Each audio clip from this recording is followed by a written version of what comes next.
The call to humanity is probably the same call that it's always been on this planet, which is you are already free. Don't give it away. Mm-hmm. And humanity has forgotten the power of its own spiritual consciousness in the true sense of the word, which is actually a physical consciousness and a body consciousness. The final attempt by those shadow forces is to convince you that your body does not belong to you. And that project has been well in progress for a very long time, because not only with, automation and many of the devices that we see around us, but there has been a progressive gap that has been inserted into our reality, where there is all sorts of questioning over how and where and when and why we should use our bodies. And if we do, that is controlled.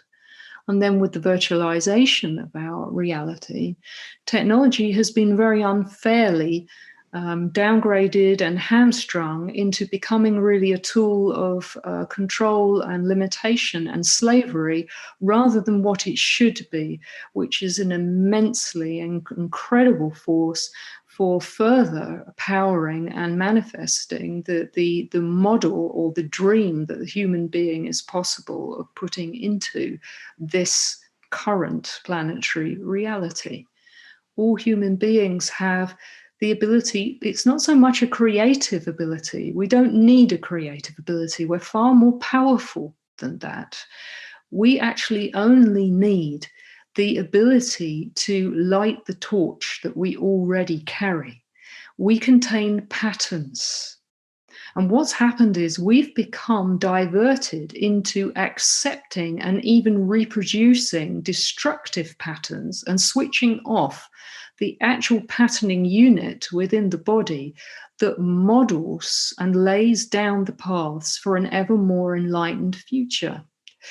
And when we start operating along that patterning that goes towards an enlightened future, all we have to do is love the sound and deeply desire or be desirous of what it is that we dream through our bodies. And then it happens. We don't even have to create it. Because if you create something, right, there's a gap between what you create and it coming into form. That's not how human beings actually operate.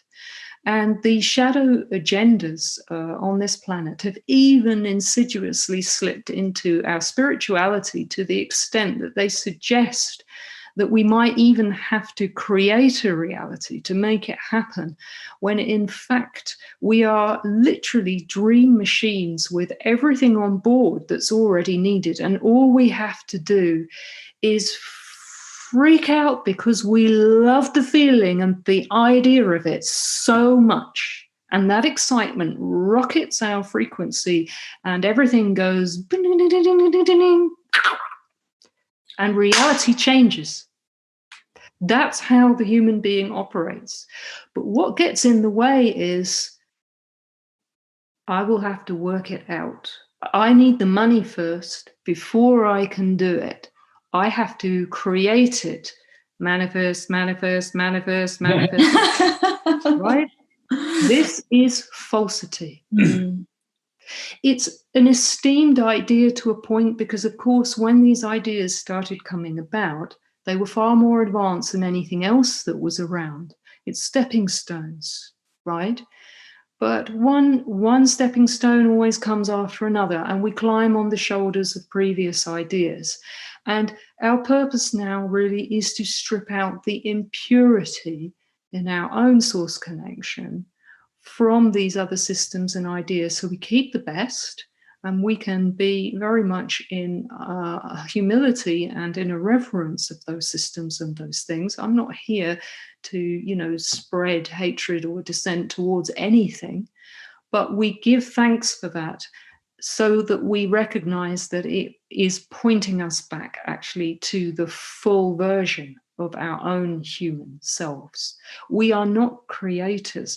We model reality and we dream it. And that is reality.